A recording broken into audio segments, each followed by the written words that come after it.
hold a minute. Oh, hello out there. You theater goer, you. Welcome to, behind the scenes, as it were. I'd like to introduce myself. I'm G.O.A. Berg, producer of fine films. That's right. And if I may, I would like very much for some of you folk out there to meet some of the people that are to blame for... I'm sorry, I mean that are responsible for this film we're going to show you some scenes from. Excuse me. First, of course, I'd like to have you meet the writer. And, of course, without the writer, there would be an overabundance of paper. The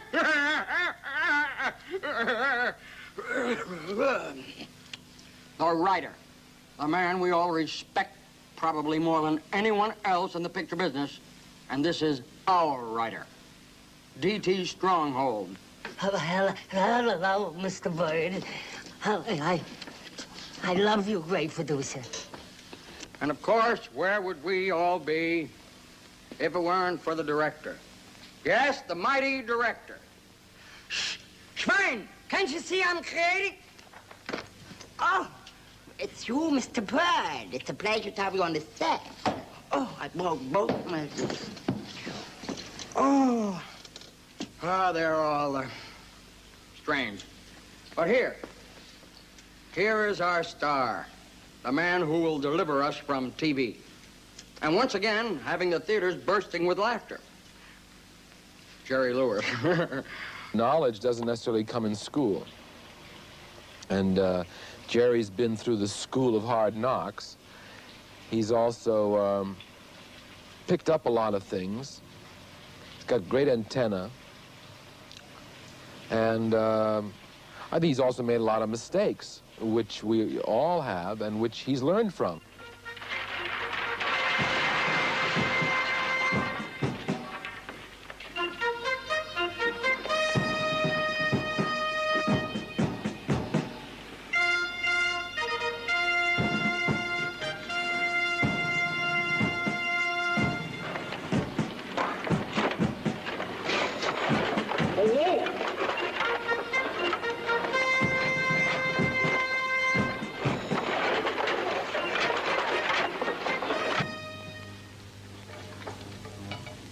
Jerry Lewis, à ses débuts d'acteur dans les studios de la Paramount, a parcouru tout l'éventail de la production cinématographique.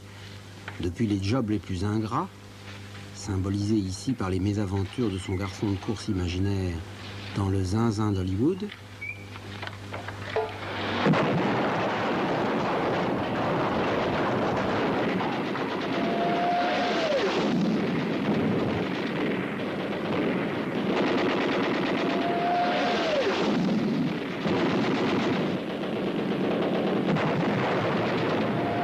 jusqu'aux responsabilités de la mise en scène auxquelles il aspirait.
Pour réussir, il lui fallait d'abord parcourir toute la hiérarchie hollywoodienne avant de pénétrer un jour dans le bureau des producteurs exécutifs, entre un violet.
La découverte éblouie des différentes techniques du cinéma fut très vite l'un de ses sujets de prédilection. Ici, une scène mémorable du Tombeur de ces dames, qui allait être une véritable leçon de mise en scène et un sommet de contrôle directorial sur ce fameux train électrique et Orson Welles à l'époque de sa prise de pouvoir.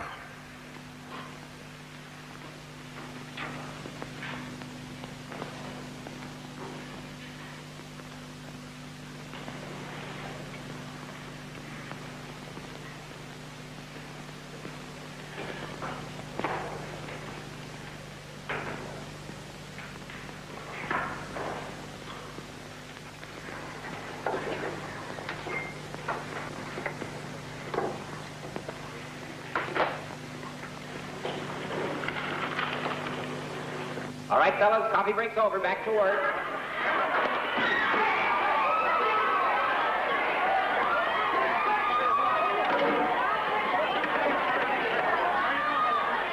I remember The Ladies' Man, in which he had the whole set, and he had microphones in every room. And I said, how come there's mics in every room? He says, so we don't have to have that boom mic. And he says, we got 1903 sound here. I remember he said that. And, you know, it was 1961 or 2, whatever it was. And he was right, you know, because the sound equipment in movies today isn't much better than it was 20 years ago. And if people will listen to Jerry the way he wanted to do it, it's much better.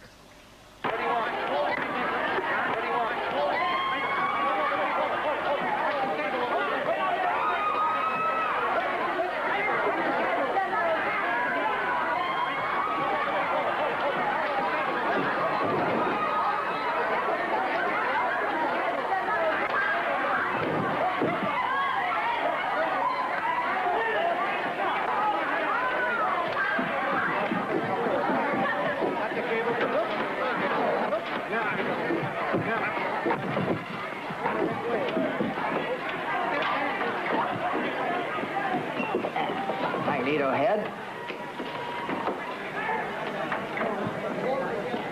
Hey, kid.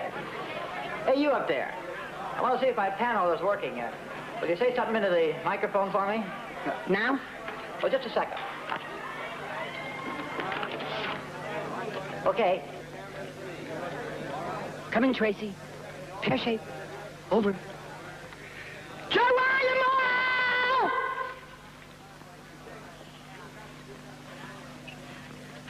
Are you all right, man? Was that too loud? Wait.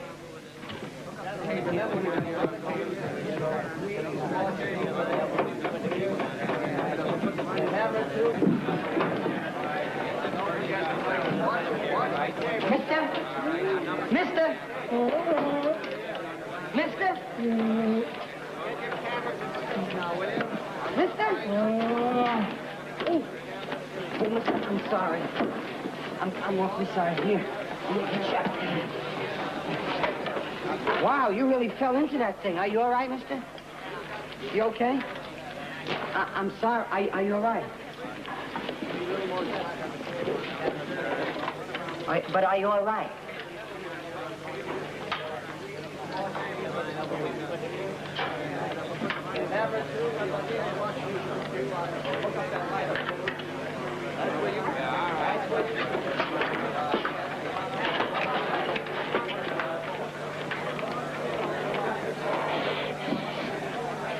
I'm okay!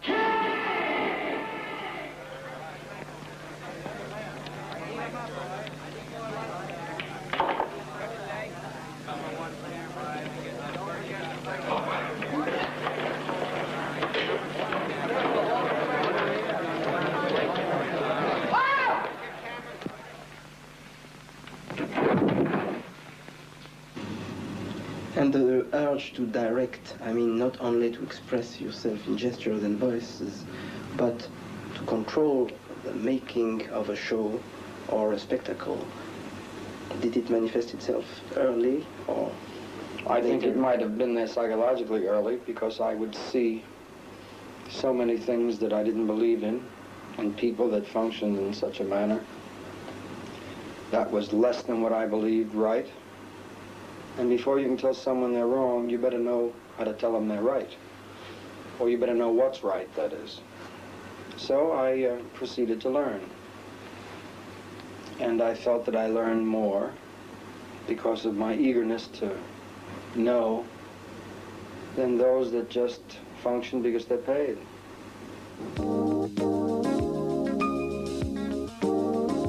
Tout ce qu'il a appris, il l'a glané sur le plateau des autres, de ceux qui le dirigeaient. Norman Taurog, George Marshall et Frank Tashlin. À tout moment, au travers de 1000 facéties, il s'initiait aux objectifs, aux mouvements d'appareil, au travelling sur grue, jusqu'au moment où il devint ce metteur en scène accompli, ce directeur de directeurs que les professionnels admirent.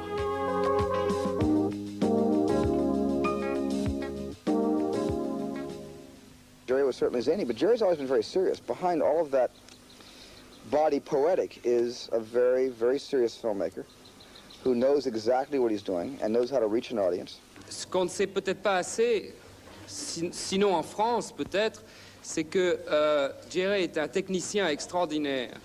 C'est un grand metteur en scène et je crois que c'est un peu notre fierté d'avoir été au fond la critique française, en tout cas et surtout Robert Benayoun, d'avoir été les premiers à le dire et à l'écrire. Parce qu'aux États-Unis, je crois que Jerry est considéré comme un cinéaste mineur parce qu'il s'adresse aux enfants, on ne le prend pas au sérieux. Et nous pensons que son comique est d'une perfection absolue et que depuis qu'il fait ses films lui-même, depuis qu'il les écrit, qu'il les réalise, qu'il les produit, il est arrivé à une sorte d'extraordinaire invention à tous les niveaux de la fabrication d'un film. You know, and he's a great filmmaker himself. He was the first auteur we had, really. And he was the first to use the video system that you use now. He gave us that video system. Depuis 1960, où il l'inaugura sur le dingue du palace, jusqu'à sa perfection achevée dans le tombeur de ces dames, ce système vidéo, le joujou bruyant de Jerry comme il l'appelle lui-même, lui permet par un circuit ouvert sur son plateau et de multiples moniteurs de réception de visionner ses propres rushs après chaque prise, d'illustrer sur pièce les instructions qu'il donne à ses acteurs et surtout de contrôler son propre jeu lorsqu'il joue devant ses propres caméras, lui permettant de coiffer à la perfection les chapeaux de metteurs en scène et d'interprètes. Ce système a été adopté depuis par de nombreux metteurs en scène à Hollywood et en Europe. Jerry, ici encore, était à l'avant-garde des techniques de l'enregistrement audiovisuel.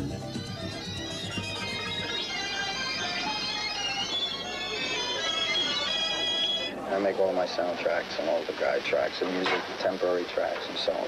So that when I'm finished writing a sequence, I've got sound and picture pretty well oriented for cutting. Jim, baby. I'm going to work, kid. All right, places, please. All right, let's hear it for the movie star. Hey, stupid! My greatest teachers were my crew. Why did you want to have several union cars? Out of respect for those that I worked with, and they knew that. So now I hold 14 union cards. So that you can know what it can't be done. You know it can be done. You better tell me why it can't be done. And if I can't give you an alternate way, okay. But I don't believe in, oh, we had a technical problem. Oh, yeah? Well, tell me exactly what it is. I'll make the decision. He's a different man when he's a director. He keeps the fun going. To make I've been on the set when when it comes time to go, that's what happens, man. And you go to work. If the attitude isn't there, primarily an attitude of respect, and more importantly than even that, an attitude of wanting to enjoy what you're doing. If you have that attitude, in the words of probably the greatest film director, Joe Mankiewicz said, a good director is a man who establishes an atmosphere for work. But when you set the atmosphere for work and your crew respects you, and they know what you're doing, and you've done your homework, so you can make decisions and be decisive. The crew wants nothing more from a good director than tell me what you want. Tell me what you need, but don't look at me and stare at me and make me try to guess what the hell you're thinking about. A director is a father, a brother, a confidant, a psychiatrist, your friend. I know I've been very difficult at times, and if I can borrow a quote from a great man who I loved very dearly, Mr. DeMille, your patience with me was only exceeded by my patience with you.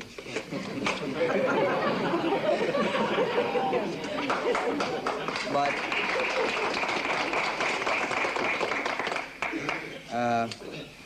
I'd like to rephrase that and say that my patience with you was only exceeded by your patience with me. You're a hell of a bunch of people, and I know that I'm not going to ever be able to undo 30 or 40 years of indoctrination, but I'm sure as hell going to try, because I think that there's no excuse not to have fun making film. And when Janet speaks of being enriched, I came here 2 hours a day earlier than I had to because I felt that I would touch base with one of you humans that would make me that much more a person than you have. I'm very grateful to all of you. And you've helped my baby get on its way. Thank you very much.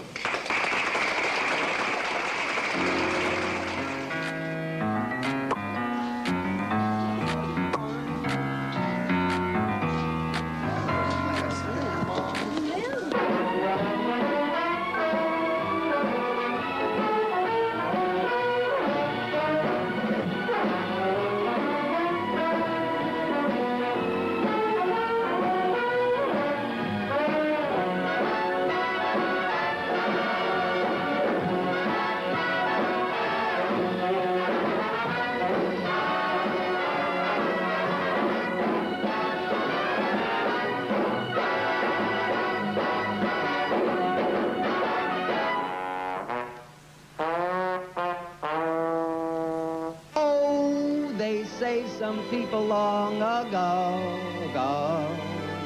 were searching for a different tune, one that they can croon.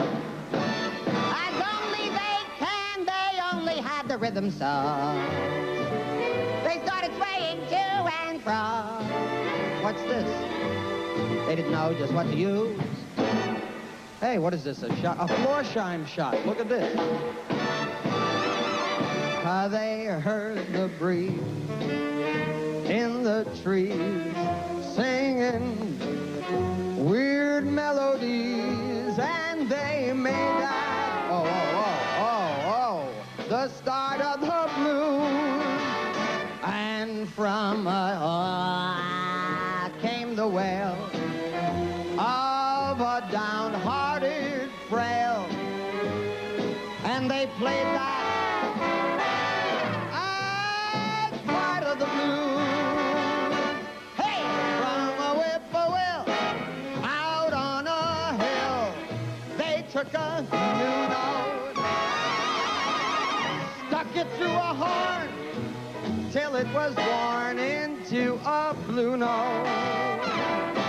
And then they nursed it, rehearsed it, and then they gave out the news that the Southland gave birth to the blues.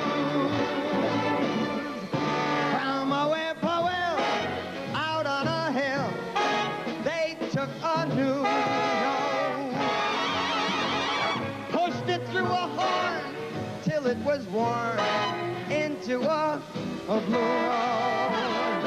And then they nursed it, they rehearsed it, and gave out the news.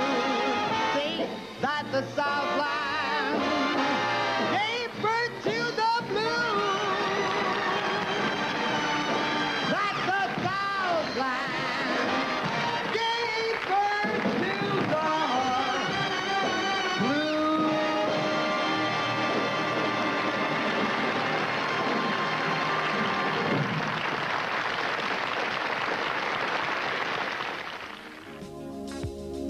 Les grues virevolteuses et qui surplombent tout sont l'un des jouets dont Jerry adore se servir. Mais tout ce qui touche à la technique, notamment les hélicoptères vus comme une extension naturelle du travelling, en appelle à son besoin de manipulation, à sa joie créatrice de survol.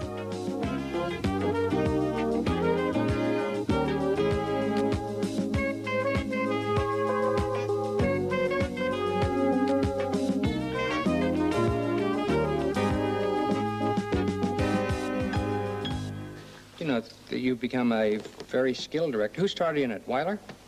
Who was the one who first persuaded you to become Weiler? director? He sent me for coffee. No, but didn't you tell me that... Well, I talked to William Wyler, and a good friend of mine is Billy Wilder, and Joe Mankiewicz, and some very good directors, and I've worked with some magnificent directors that taught me great comedy direction, which I'm still learning. Norman Turog, George Marshall. Well, don't you think Frank Tashlin, of course, has been my real teacher. Would you hit me? Is that light all right there, Herbie?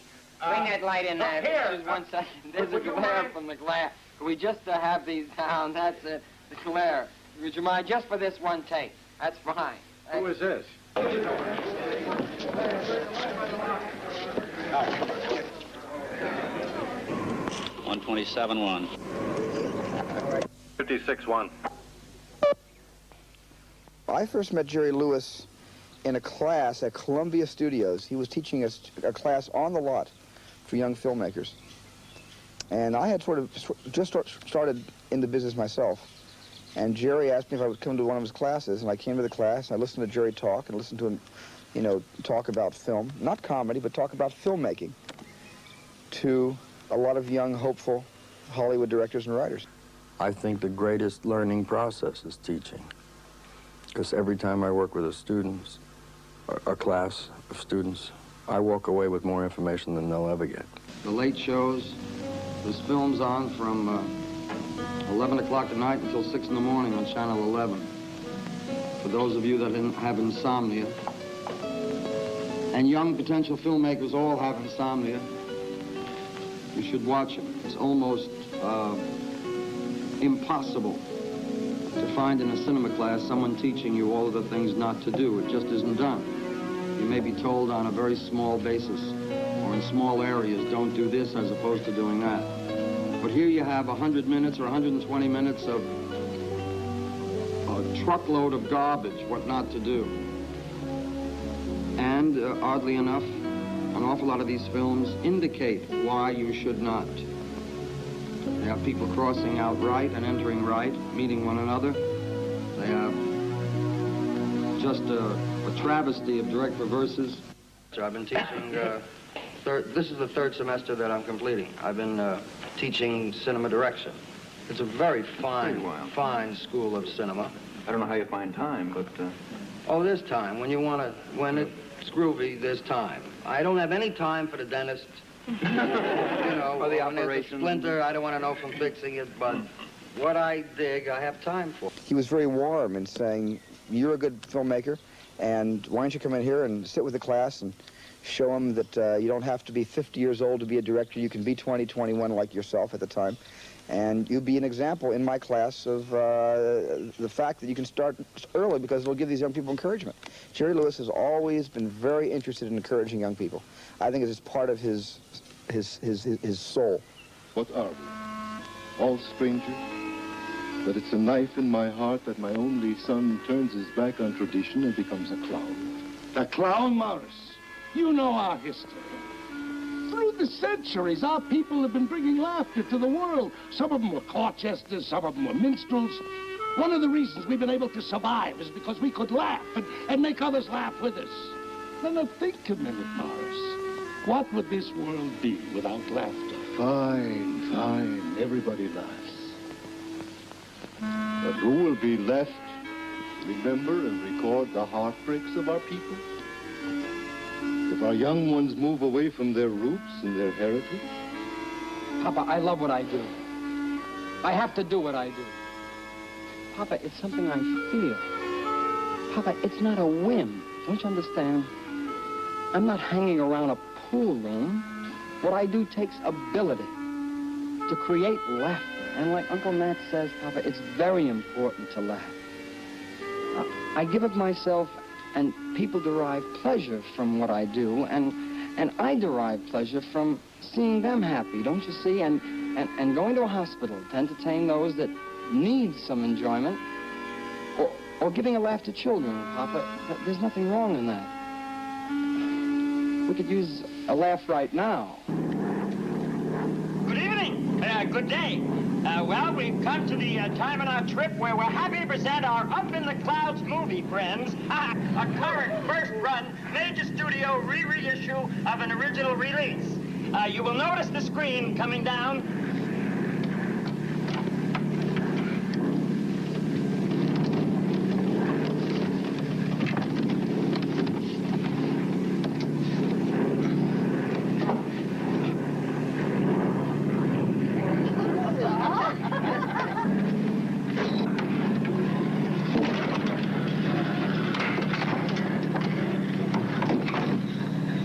For the Family Jewels, and one of the funniest sequences in the Family Jewels is a sequence where they get inside the old airplane and they take off, and they're showing the in-flight motion picture with Ann Baxter and all the food on the table and the...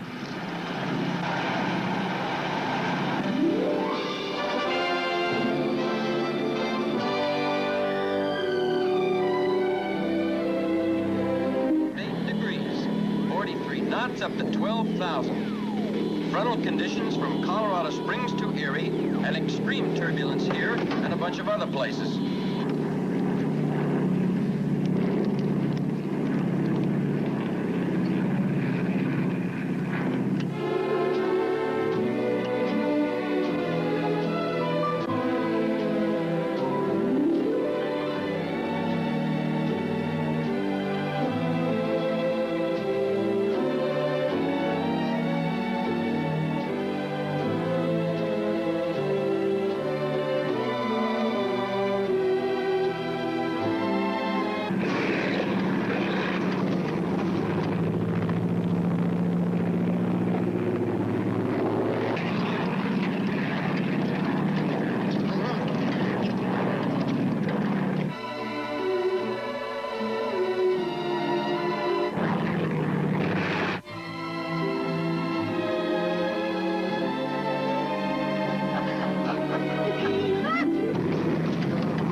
down when I have to avoid this mess.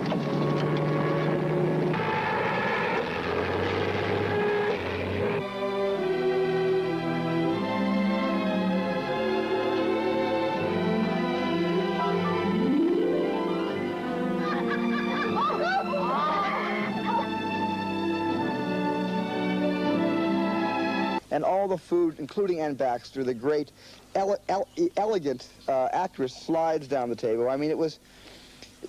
Jerry Lewis sort of did what the Marx Brothers did to the upper classes. He made a shamble of the elite. And I don't really think there's anybody working like that now, especially in America. That kind of vision within a frame. I mean, look at one instance in the Family Jewels with the airplane, the gag with the movie on the airplane. The movie within the airplane, yes. The vision, that kind of a vision, or even almost a cartoon-like vision, animated cartoon-like film vision, like the Big Mouth, where his legs get stretched on the boat. A shot like that, which is, you know. Which is like out of Tex Avery or Chuck Jones. Yeah. Yes, out of Chuck Jones, yeah. I love. Okay, now untie the stern. Yeah. I got it all. Now be careful. Oh! Watch. No, don't push it out too fast. Oh! Don't forget to jump. Watch it. Watch it. Watch it. Oh! Hold on. Oh, no.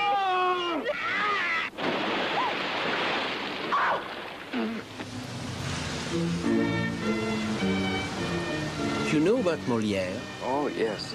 He was supposed to be good, too.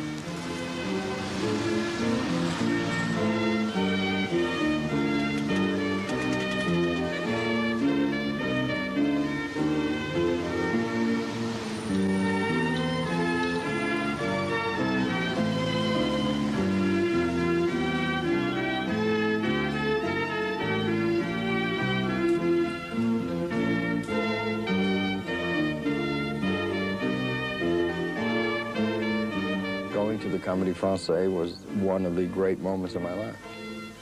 That he worked there. He walked there, sat there. Astonishing.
Maybe he could get it weaved.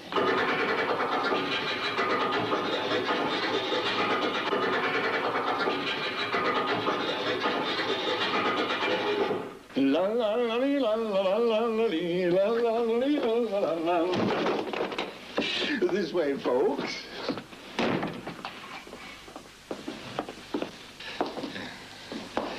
Young man, would you mind please closing those doors? Oh, these... Close them together. Oh, all right.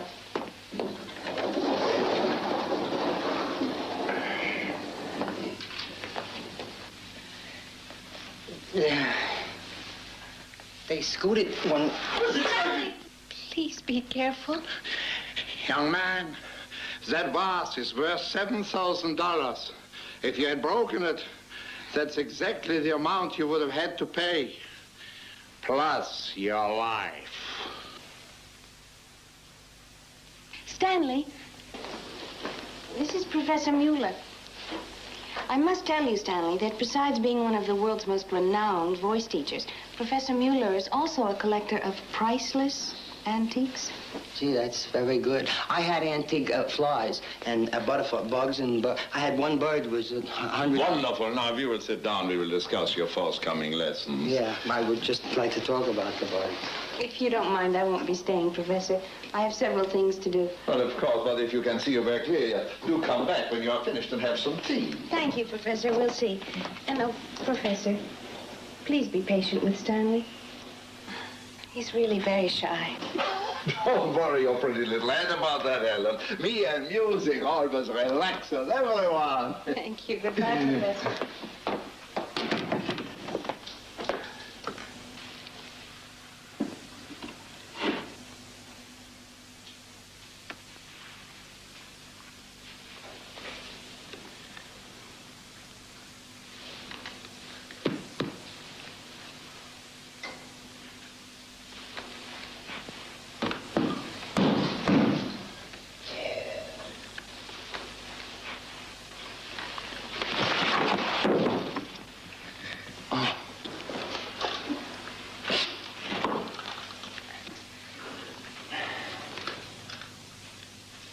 Chair.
I caught it, and it almost...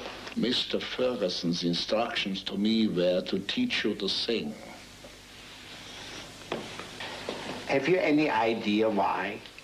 Oh, yeah, next week I'm supposed to record a record. Next week? You expect me to teach you to sing in 1 week? Well, I already know a lot from in the shower. See, I sing... That's very interesting. Have you got maybe a sample? Oh, yeah, I can give you a sense. A sample. Yeah. No. Louder. You got maybe another one. Inside you is maybe one more. Oh, I can squeeze it. Maybe possibly one little one. You know what you need it now is more diaphragmatic breathing with greater volume from the chest, like this.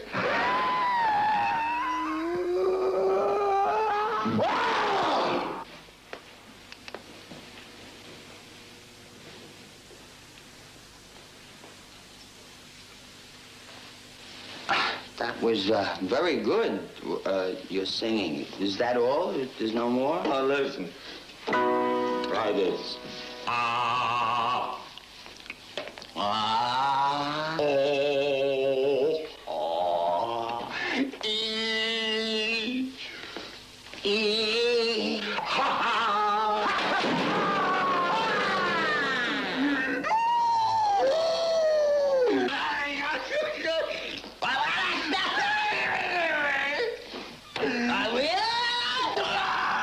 It's a good note.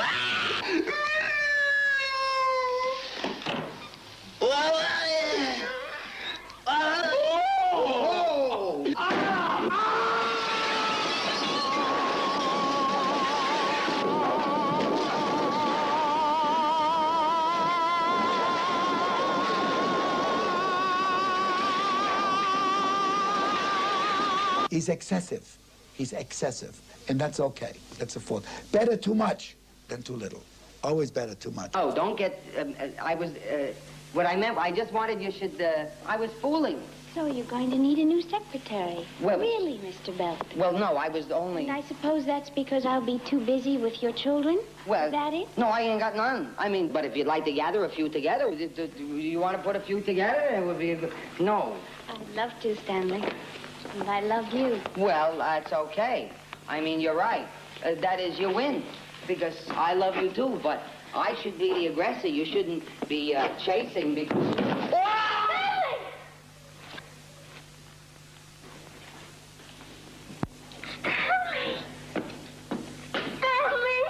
Aren't you overacting a little bit, Miss Baldwin? Balance. It's a movie. See, I'm fine. The people in the theater know I ain't gonna die. Here, it's a movie stage. Here, look at it, see? There's wires and lights, and I'm gonna make more movies, so I couldn't die. It's like a make-believe. It's a dumb city. Mr. Lewis, you are a complete nut. Which reminds me, I'm having nuts and whipped cream for lunch. Would you join me, please? Crew, that's lunch. 1 hour for the actors and 7 days for the technicians. It's a movie set breaking once and for all. The ghost of